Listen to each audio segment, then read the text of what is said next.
Minutos antes de que se tomara esta foto, decenas de buitres atacaban a una vaca y al ternero que acababa de nacer. No es nada habitual que los carroñeros se ceben con animales vivos, pero ha ocurrido en Sayago, en Zamora. El ganadero pide a las administraciones que se impliquen en estos casos. Los sparring de todo el mundo, ¿no? Buenas tardes. El PP de Pablo Casado renueva por completo sus principales apuestas de cara a las elecciones generales del 28 de abril. Hoy el líder de los populares ha presentado los nombres que encabezan su propuesta para el Congreso de los Diputados y la mayoría son caras que no estaban en la etapa de Rajoy. Por Valladolid encontramos a la que fuera ministra García Tejerina. Además, dos consejeras de la Junta, la de Familia Alicia García y la de Agricultura Milagros Marcos, cambian las Cortes Regionales por el Congreso. Son las candidatas de Ávila y de Palencia. Y otra mujer es número 1 por Zamora, Isabel Blanco. Ocupa el puesto que tenía Martínez Maillo en los anteriores comicios. Y más candidatos, aunque para las elecciones municipales de mayo el PSOE presenta en Burgos a Daniel de la Rosa como aspirante para hacerse con la alcaldía de la ciudad. En el acto le han acompañado el exlendakari Pachi López y el líder en la comunidad Luis Tudanca, quien dice percibir olor a cambio en Castilla y León. Pocos eventos describen tan bien, solo con el nombre, la esencia de su razón de ser. En Segovia sigue este fin de semana el encuentro Mujeres que transforman el mundo. Ellas son tan solo algunas de las que se dan cita estos días. Svetlana Ganuskina suma décadas de compromiso con los derechos humanos en su currículum. De hecho, ha sido candidata varias veces al Nobel de la Paz. En Segovia también ella, Carmen Sarmiento. Sus reportajes sobre la situación en la que viven muchas mujeres son ya historia de la televisión española. Yo siempre repito una frase de Mao Zedong que decía, muy poético él, las mujeres sostienen la mitad del cielo. Bueno, pues ahora queremos la mitad del cielo, la mitad de la tierra y la mitad del poder político. Lo queremos la mitad de todo porque para eso somos más de la mitad de la humanidad. Esta tarde seguimos pasando calor porque continúa el ascenso de las temperaturas. Los termómetros alcanzarán cifras elevadas para el mes de marzo, de hasta 25 grados. El sol seguirá brillando con muchísima fuerza en toda la comunidad, con algunas nubes tan solo salpicando el cielo en la provincia de León.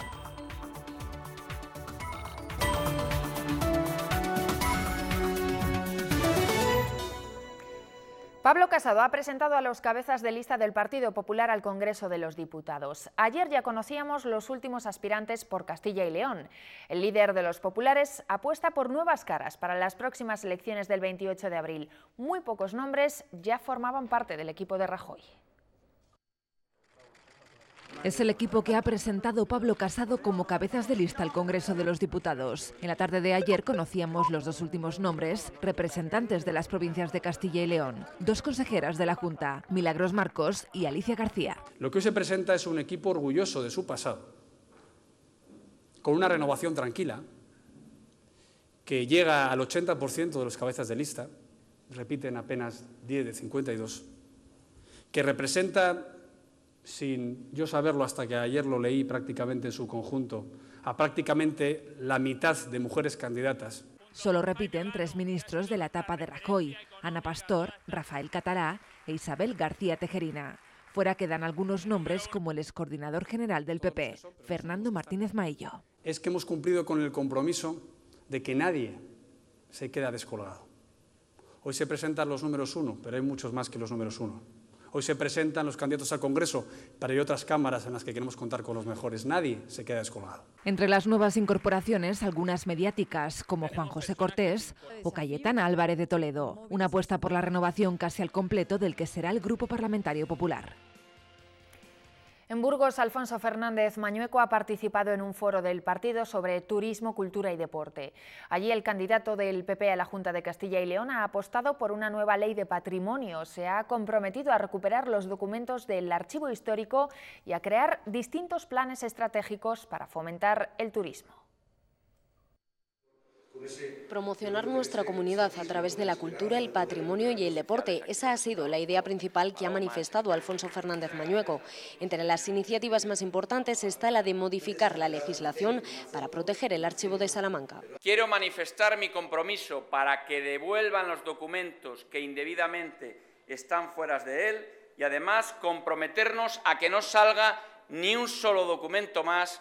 Convertir a Castilla y León en un referente cultural y este, a su vez, en un motor económico de empleo es otra de las propuestas. Para ello, el candidato a la Junta plantea una nueva ley de patrimonio. En el que se va a incorporar una nueva percepción de los bienes culturales, de tipo de patrimonio y también algo que aquí se ha puesto de manifiesto en cada una de las intervenciones, de la participación ciudadana y de la iniciativa social. En cuanto al turismo, convertirlo en un factor de desarrollo rural con planes de inspección, así como la ejecución de un plan turístico.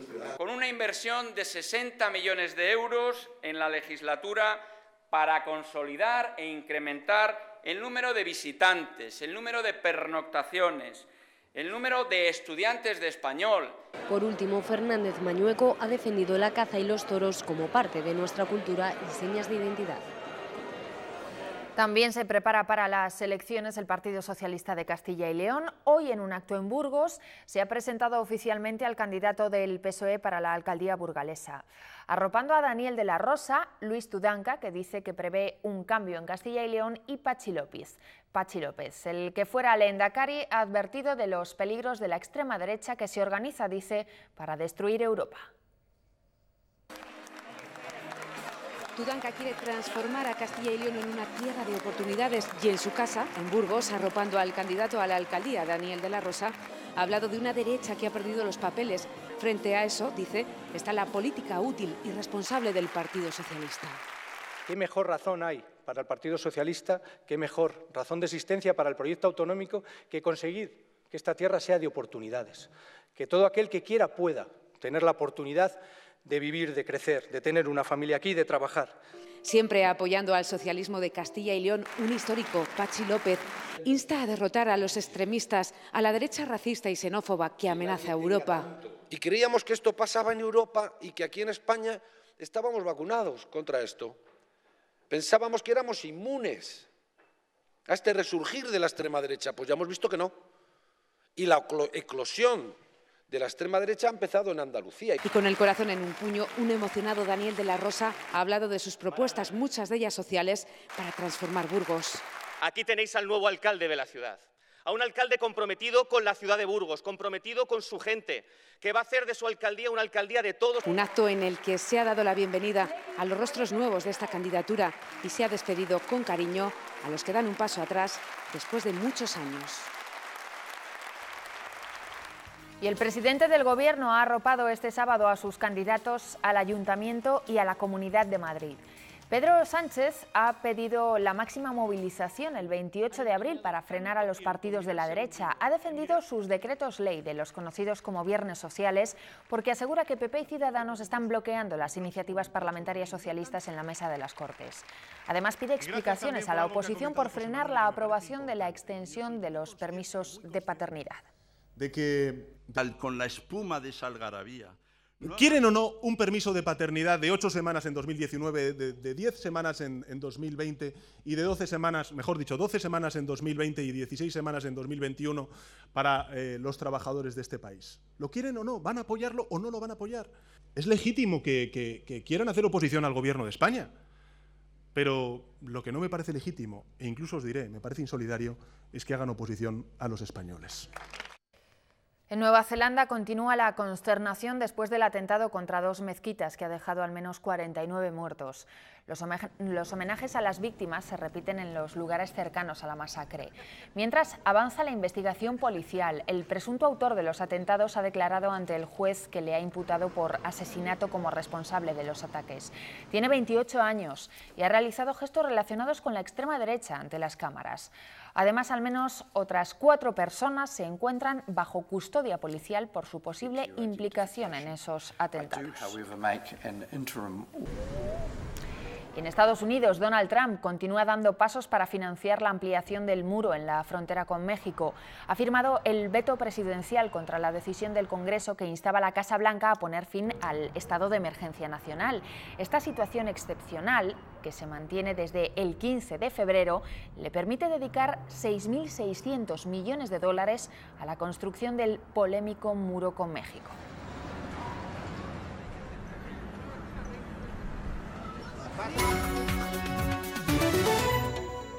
La prohibición de cazar priva de la principal fuente de ingresos a muchos pueblos de la comunidad. En León, en Boca de Huérgano, por ejemplo, les quita en torno a medio millón de euros, el 80% de su presupuesto. Allí ha comenzado hoy la Feria de Caza, Pesca y Naturaleza, donde ha faltado la tradicional subasta de caza. El municipio de Boca de Huérgano está compuesto por 9 pueblos. 7 de ellos solo cuentan con la caza como fuente de ingresos. Su prohibición les deja en una situación difícil. Si tienen un presupuesto de 50.000 euros al año, pues 35 son de la caza. Que tanto la fauna como los terrenos, como todo lo que se refiere a los pueblos, lo administra la Junta de Castilla y León, pero los propietarios son los habitantes de la zona. Habitantes que no llegan a 500 y que ven con preocupación lo poco que se les tiene en cuenta. La Feria Reinatur cumple 17 años siendo un referente para la caza, la pesca y... El aumento incontrolado de algunos animales salvajes preocupa en el medio rural. Al Colegio de Veterinarios de Castilla y León le inquieta el riesgo de contagio de enfermedades como la sarna o la tuberculosis. Contagio entre especies animales y también entre personas. Por eso reclaman a la Administración Central un control de las especies más problemáticas, como jabalíes o corzos. Ya no solo por los accidentes o por los destrozos en el campo, sino por la propia salud humana, los veterinarios alertan de los problemas que pueden generar las sobrepoblaciones de animales silvestres. Cada año surgen 5 enfermedades nuevas. La gripe aviar antes era una cosa que estudiábamos los veterinarios en los libros, pero es que ahora ya lo estudian los médicos. Aconsejan que la Junta controle la evolución de estas poblaciones a pie de campo, constantemente, con equipos integrados por veterinarios, biólogos o ingenieros. ¿Cuál es el problema? Políticamente, las actividades programadas a largo plazo no son rentables políticamente, entonces es en lo que menos se invierte. Defienden la actividad cinegética por su labor reguladora del medio, con matices. Que haya también un control para los animales que se cazan, porque eso nos está dando mucha información.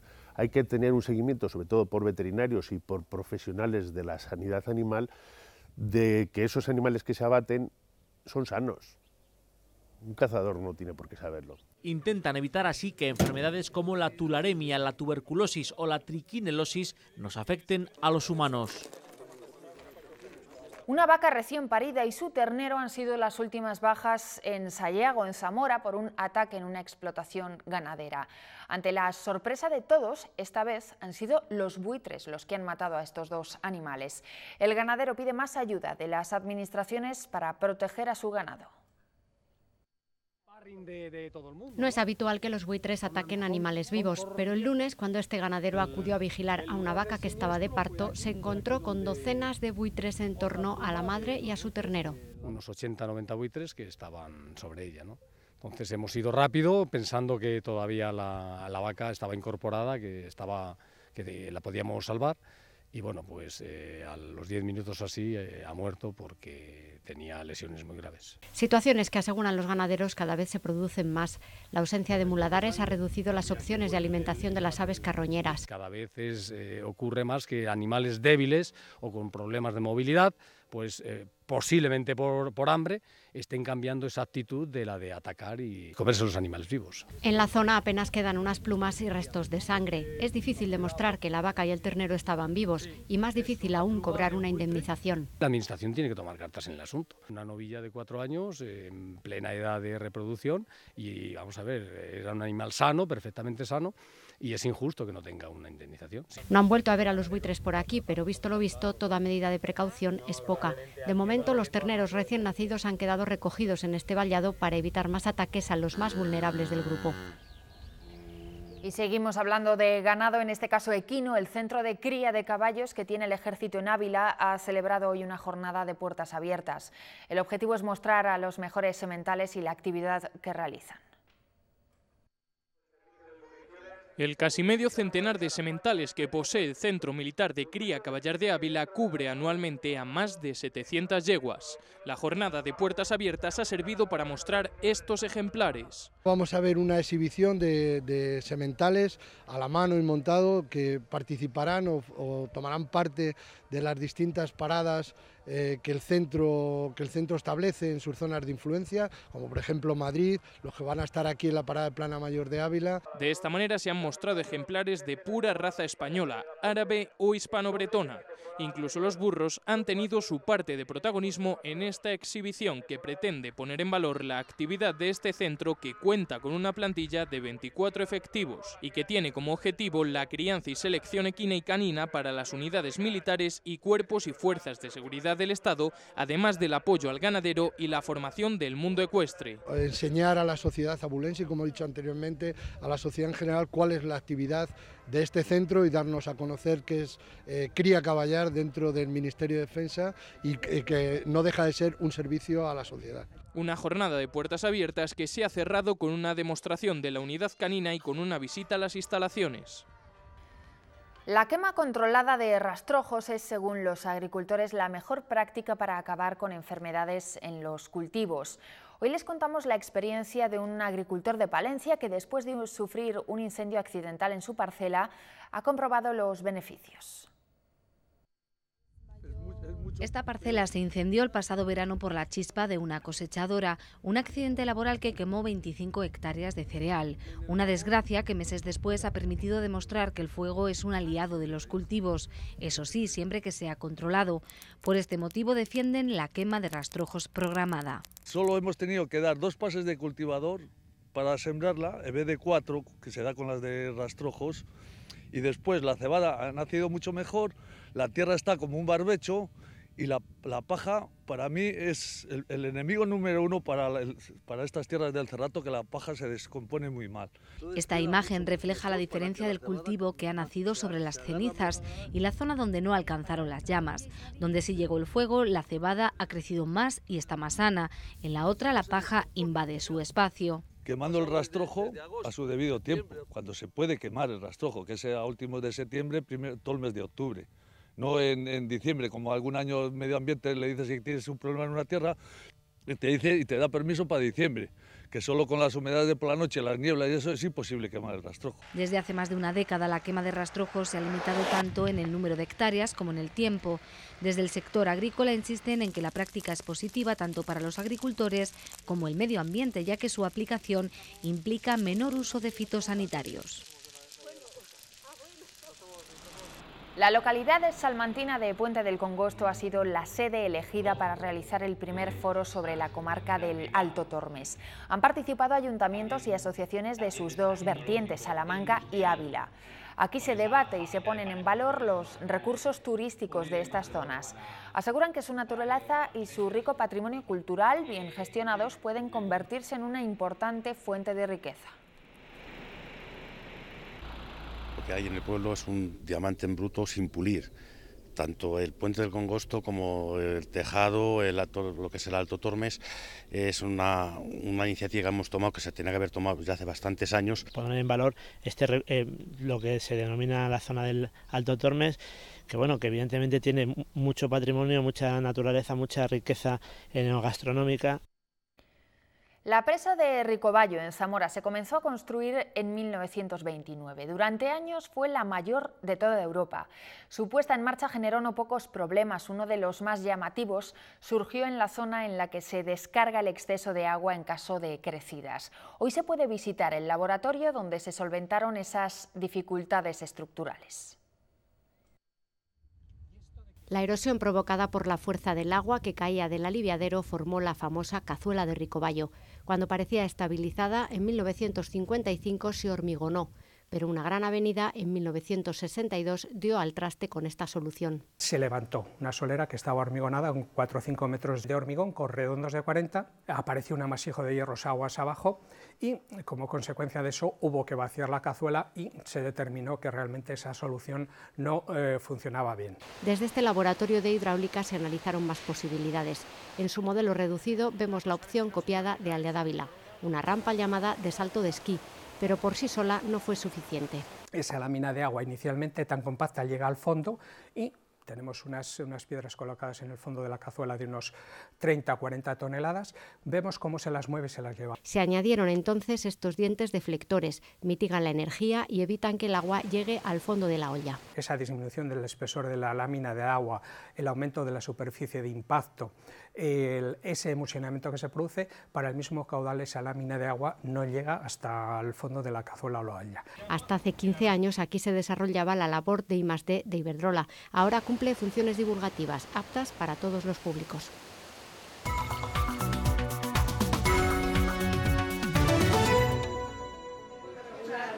Son padres y madres del Colegio La Salle de Valladolid. Se han convertido en cocineros por un día. Estamos cocinando mijo, que también es un cereal que comen mucho en esa zona, ¿no? Países africanos. Está ya cocido. Es un grano amarillo pequeñín. Un menú sencillo que se completa con lentejas y boniato. Preparan una cena solidaria con el objetivo de recaudar fondos para un proyecto de cooperación. A un colegio que tienen los hermanos de La Salle en Sudán del Sur, en una zona que se llama Rumbek, y que bueno, es un país que no tiene prácticamente escuelas porque está en guerra. Un país olvidado que conoce bien Ángel. En un mes perdió 7 kilos de peso. Sudán del Sur no tiene nada en los mercados, están los puestos vacíos. Un país en conflicto en el que se encubre el negocio del petróleo. Los desplazados ya se cuentan por millares. Hay niños que comen 3 veces a la semana, hay adultos que comen 1 vez a la semana. Bueno, eso es lo que está pasando. Y atención, porque el Programa Mundial de Alimentos de Naciones Unidas calcula que casi 1 millón de menores están en riesgo de malnutrición aguda en Sudán del Sur. Por eso, con iniciativas solidarias como esta, buscan hacer una llamada a la reflexión. Lo destacábamos en titulares. Segovia celebra el encuentro Mujeres que transforman el mundo, un ciclo que reúne a activistas y expertas mundiales que reflexionan sobre temas como la igualdad, la defensa de los derechos humanos o el cambio climático, y en el que también encontramos a periodistas españolas con un currículum intachable. La lucha de Svetlana Ganuskina es en contra de la xenofobia y la intolerancia. En 1990 fundó el Comité de Asistencia Cívica, la primera organización de derechos humanos dedicada a ayudar a personas desplazadas de zonas en conflicto en la antigua Unión Soviética, y desde entonces ha brindado apoyo jurídico a más de 50.000 refugiados. Hoy, en plena crisis humanitaria, aboga por la conciencia social. La sociedad debe entender que es su responsabilidad, como lo es influir en los gobiernos para que hagan algo. Con programas como Los Marginados o Mujeres de América Latina, Carmen Sarmiento se atrevió a hablar en pleno franquismo de temas tabú como el aborto o el divorcio y dio voz a mujeres silenciadas. Fue uno de los primeros reportajes que yo hice en Senegal y que también produjo un escándalo, ¿no? Hubo gente que me dijo, eso no es posible, no es posible. Pues sí. Es una operación que han sufrido más de 120 millones de mujeres en el mundo, que consiste en la extirpación del clítoris, que es donde está centrado el placer sexual de las mujeres. Entonces también hay que reclamar el derecho a la identidad y al deseo sexual. El deseo no es una cosa solo de hombres, sino de mujeres. Un encuentro en el que también se ha hablado sobre el papel de la mujer en los desafíos del cambio climático o el terrorismo en Colombia. 4 turnos de 5 minutos y una postura para defender. Así funcionan los concursos de debates. El de Valladolid, organizado por el Seminario Diocesano, ha celebrado esta mañana su final. Apenas unos segundos antes de comenzar, la suerte decide si un grupo defiende la postura a favor o en contra. Acaban de conocer que les toca defender la postura a favor de las vacunas infantiles. ¿Es necesario realmente implantar esta ley? Para hacer un buen debate, también se preparan para estar en contra. Lo mejor es no posicionarse en ningún momento, porque si no vas a defender una postura mejor que la otra, o tus ideales van a acabar saliendo, entonces es mejor no tener ninguna idea y saber defender las dos. Tienen 4 turnos en los que deben manejar el espacio y la oratoria, interactuar con el jurado, el público y el equipo rival, del que también tienen que escuchar sus argumentos. Caer en la cuenta de que siempre, aunque las posiciones sean contrarias, en el otro hay algún argumento, algún elemento que es necesario poder acoger. Hablar, defender y escuchar, un diálogo que escasea en el plano político. No hay auténtico diálogo, sino una sucesión de monólogos, pero monólogos no humorísticos, ¿no? La vida política se ha convertido en es más bien un concurso de a ver quién dice la cosa más irreflexiva del día, ¿no? Nosotros venimos al debate defendiendo nuestra postura, pero también escuchamos al equipo rival. Yo creo que los políticos llega un momento que ya no se escuchan, que solo que van con la mente muy cerrada y yo creo que deberían pensar más. Tomen nota nuestros políticos, solo se trata de escuchar. Y ya que se hablaba de debatir, el consejero de Educación ha respondido a las críticas de los sindicatos con el tema del bilingüismo y la postura que siempre ha defendido la Consejería en Castilla y León. Para Fernando Rey, mejorar el bilingüismo no es algo optativo, sino una obligación. Me voy de la Consejería con el debe de no haber exigido incluso un segundo idioma más de lo que... Sabéis que España es el único país donde el segundo idioma no es obligatorio, un país comparable, ¿no? La competencia lingüística extranjera para nuestros alumnos no es optativo. Yo entiendo que profundizar en el modelo bilingüe nos saca a todos de nuestra zona de confort. 14 jóvenes investigadores han creado un libro para hacer de la óptica una materia más accesible y práctica. Con sencillos objetos demuestran, por ejemplo, cómo funcionan nuestros ojos. Se encienden los rayos láser, se prepara el material y comenzamos una particular clase de óptica. 14 jóvenes investigadores han creado un libro para que sepamos algo tan práctico como el funcionamiento de nuestros ojos. Podemos enseñar cómo funciona la visión, cómo es un ojo miope o cómo es un ojo hipermétrope, de manera lo más sencilla posible y utilizando elementos ópticos muy sencillitos. Simulando un cristalino, vemos cómo la luz se enfoca o se enfoca bien o se enfoca mal en nuestra retina y cómo podemos corregirlo poniendo una segunda lente, como si fueran nuestras gafas. Explican cómo funciona la luz y crean ilusiones ópticas que tienen una explicación científica. También nos cuentan cómo funciona algo tan nuevo y común como es la fibra óptica. Con un elemento óptico muy sencillo somos capaces de explicar cómo la luz se transmite por reflexión total dentro de las fibras y cómo somos capaces de transmitir información a entre dos puntos muy alejados entre sí. Un libro apto para todas las edades, pero que está especialmente centrado en las materias que se imparten en secundaria. Nos parecía que era una herramienta interesante para que los profesores que quieran tengan un poquito una especie de receta, ¿no?, para hacer diferentes experimentos. La óptica salta de los libros a la práctica para que el conocimiento llegue a todos. Anoche una de las actrices españolas con más papeles en su carrera recibía el Roel de Honor de la Semana de Cine de Medina del Campo. Verónica Forqué recogía orgullosa y emocionada el galardón a toda su trayectoria, en la que se cuentan más de 40 películas y que pronto sumará 2 títulos más. Esta noche el Festival Medinense pondrá el broche final a esta edición con la lectura del palmarés y la entrega de los 23 Roeles. El Museo Patio Herreriano de Valladolid alberga hasta el mes de junio una exposición que reúne las mejores obras del artista internacional Esteban Vicente, un pintor que desarrolló gran parte de su carrera en Estados Unidos, pero que nació en Turégano, en Segovia. Con una pequeña muestra de las diferentes etapas que atravesó durante casi 50 años, les dejamos hoy. Feliz tarde. Bajo el nombre Pienso, luego pinto, 73 de las mejores obras de Esteban Vicente llegan al Museo Patio Herreriano de Valladolid, una colección que muestra sus años de trayectoria y las diferentes etapas artísticas que atravesó durante su vida. Y es que para él los conceptos de dibujo, collage y pintura en realidad son los mismos, y en este sentido enmarcamos cada una de las obras que podéis contemplar en las salas en una sentencia enunciada por el artista sobre lo que para él era el ejercicio de cada una de estas técnicas. La exposición, que podrá ser visitada hasta el próximo 2 de junio, llega además en un momento especial e importante para el autor y su legado. La colección y también el archivo Esteban Vicente fue declarado el viernes bien de interés cultural por la Junta de Castilla y León. Luego estamos siendo pioneros en poner en valor, después de esa declaración, la obra de Esteban Vicente. La pintura, el collage, el dibujo y la escultura de Esteban Vicente llenarán las salas 3, 4 y 5 del museo para mostrar el carácter y la armonía del artista.